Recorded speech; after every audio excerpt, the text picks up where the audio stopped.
Herzlich willkommen. Wir sind heute im Anaga-Gebirge im Norden Teneriffas. Was man da vorne sieht, ist der Hafen und hier sogar noch Teile der Stadt von Santa Cruz, der Hauptstadt der Insel.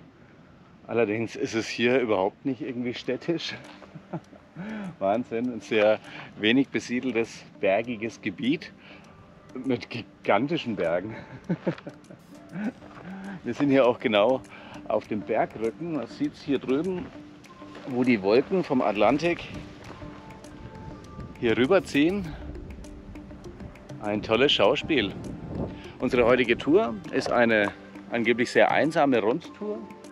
Wir gehen jetzt einmal hier 700 Höhenmeter runter, bis in dieses Dorf wahrscheinlich. Und dann auf der anderen Seite geht es wieder nach oben.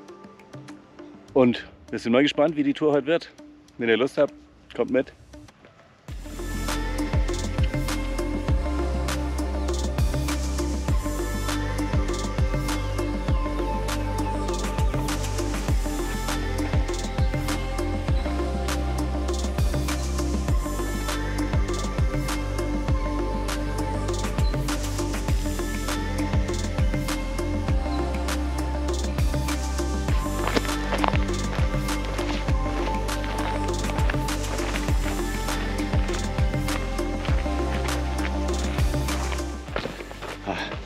Immer wieder dieser schöne Tiefblick runter.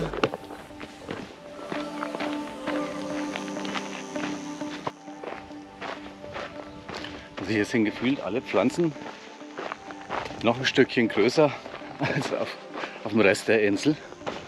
So üppig bewachsen und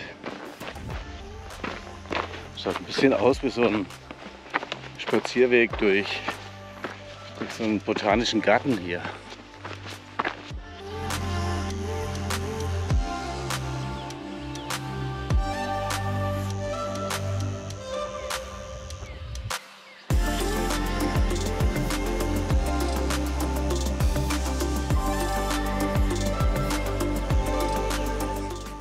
Es wird etwas wilder.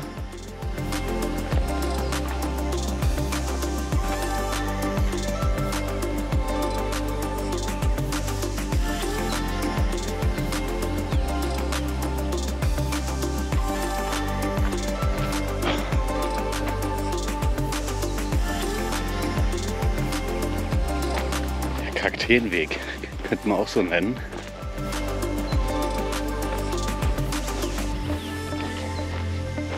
Julia hat diesen Urlaub ja auch schon mal probiert, ob man diese Früchte essen kann, die da an den Kakteen hängen. Julia, test es mal. Ich habe schon Speisen. Achtung, Kaktus hat hier Spitzen. Oh, die sind ja rot. Wir haben halt Piekser außen dran. Hat nicht so gut funktioniert. Wir mussten dann das Erste-Hilfe-Set bedienen, um die Stacheln wieder rauszukriegen. Stimmt's, Julia? Ja. Aber du weißt jetzt, wie es schmeckt. Ja, schmeckt lecker. Schmeckt lecker. Sollte ja vielleicht aber Handschuhe anziehen, wenn man die Dinger pflückt. Kaktusfeigen. Kaktusfeigen. Aha.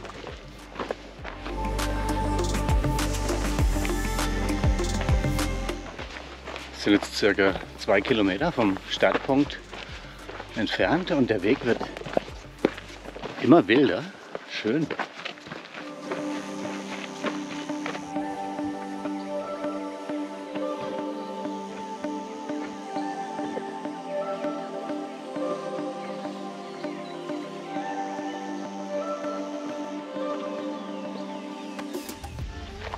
Mittlerweile sind wir ziemlich unten angekommen. Jetzt wird es auch noch schluchtähnlich hier. Also die Tour hat was. Sehr abwechslungsreich, landschaftlich natürlich einfach, boah, echt toll. Also es ist unglaublich, wie schnell hier die Landschaft und die Pflanzen wechseln. Innerhalb von 100 Metern schaut es plötzlich wieder anders aus. Also wirklich phänomenale Eindrücke hier. Mir graut es so ein bisschen davor, dass wir alles wieder runter müssen. Die Tour beginnt Hoch.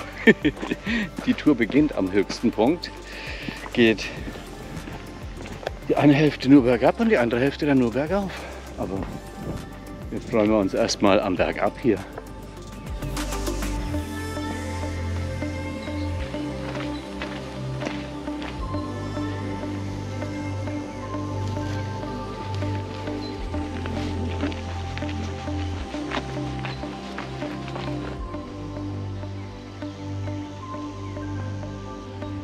Aus dieser Schlucht sind wir gekommen und der Weg geht jetzt hier in dieser Schlucht zurück.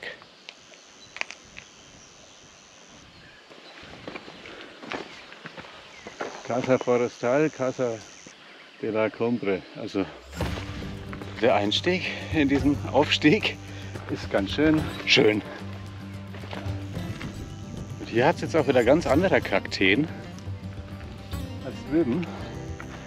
Drüben hat es ja die mit den Blättern und hier hat es die hohen.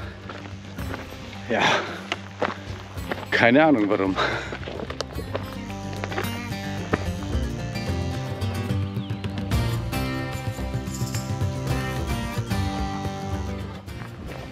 Also der Weg hier ist noch ursprünglicher als der Weg, den wir jetzt bergab gegangen sind. Schön. Ich sehe zwar gerade gar nicht, wo er weitergeht, aber ich sag mal, bestimmt schön. Geht zwar steil nach oben, aber hier sind sogar Trittstufen in den Fels reingemacht, dass man leichter hochgehen kann.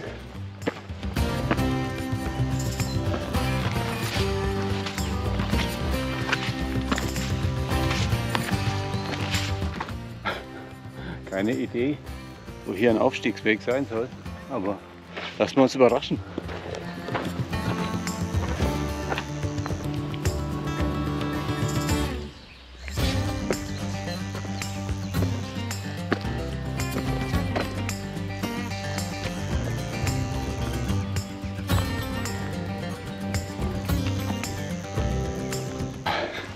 Er ist dankbar für jedes kleine Stückchen Schatten. Oh, hier schön schattig.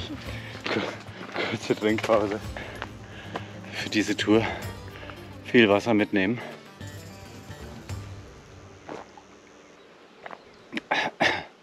Das einzige Wasser hier unterwegs ist das, wo die Frösche drin waren und das möchte ich lieber nicht trinken.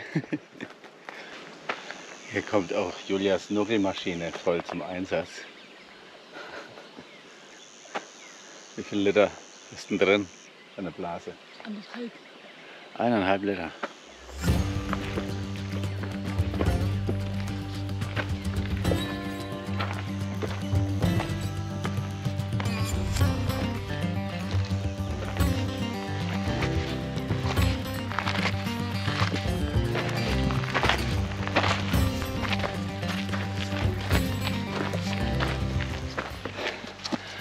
Wir gewinnen hier wieder an Höhe. Und der Ausblick ist wieder phänomenal. Unglaublich schön.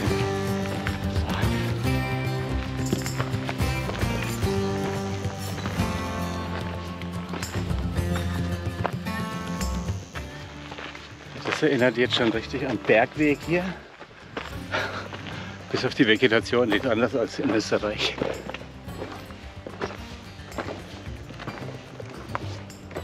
Ich nenne sie auch gern die kanarischen Latschenkiefern. Und wer den Kanal kennt, weiß, ich mag Latschenkiefern. Deswegen mag ich die jetzt auch. Und ich glaube, die haben gar keine Stacheln, oder? Nee, die mag ich. Kakteen ohne Stacheln. Nicht so stabil. Meinst du? Latschenkief. Ah. Ich will ja auch nicht reinspringen. Das ist ja nur psychologisch. Wenn ich die da stehen sehe, dann weiß ich, dass ich da nicht runterfalle. Aber der Weg ist überhaupt nicht ausgesetzt oder schwierig.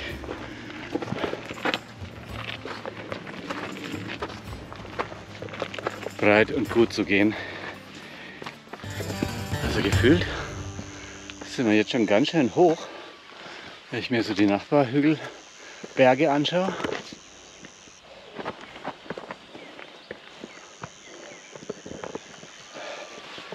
Aber wir müssen noch ein ganzes Stückchen höher. Bin gerade überrascht. Ich habe gerade in der App nachgeschaut, wie hoch wir sind. Ich komme mir so hoch vor. Wir sind gerade mal auf 560 Metern.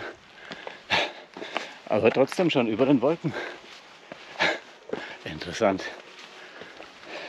Also ich kann aber sagen, der Aufstieg fühlt sich nach mehr als 560 Metern an.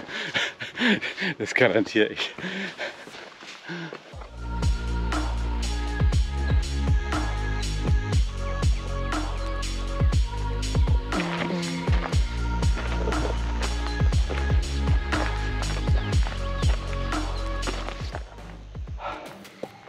Mittlerweile ein richtig schöner Bergweg geworden.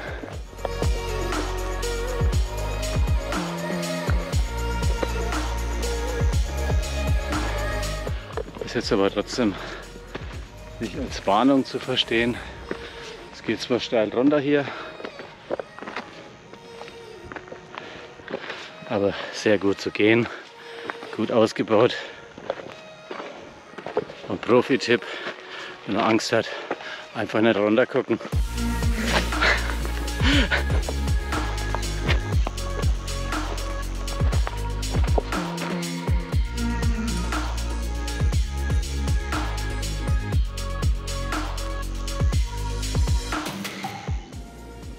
Wir verlassen diesen gigantischen Ausblick und weiter geht's. Also unsere Tour geht jetzt noch hoch bis 940 Meter zum Passo al. Und wir sind jetzt auf ca. 660 Metern. Das heißt noch ein Stück hoch.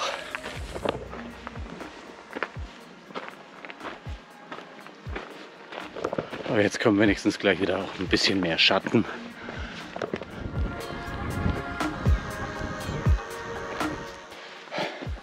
Und plötzlich sind wir wieder mitten im Wald.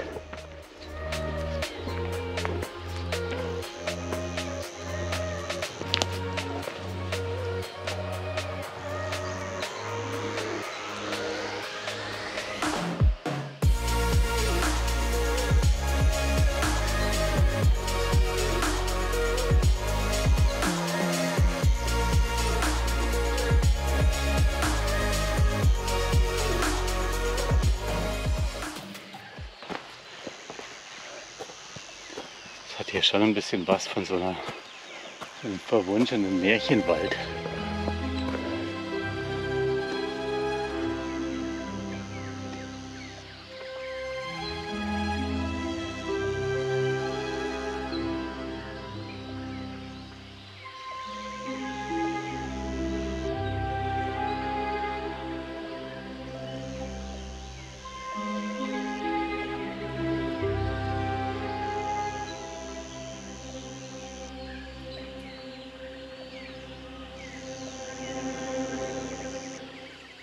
Wir sind jetzt auf ca. 880 Höhenmetern und der Weg ist erstmalig nicht mehr ansteigen, sondern eben.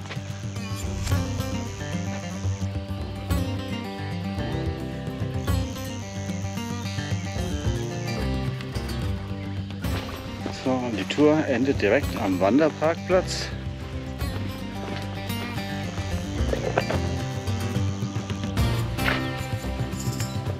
Was mir jetzt erst auffällt: Wir haben hier ja etwas illegal und krumm im Weg geparkt und dieses Haus hinter mir, als ich gerade mein Fazit gesprochen habe, habe ich gesehen, was vorne drauf steht.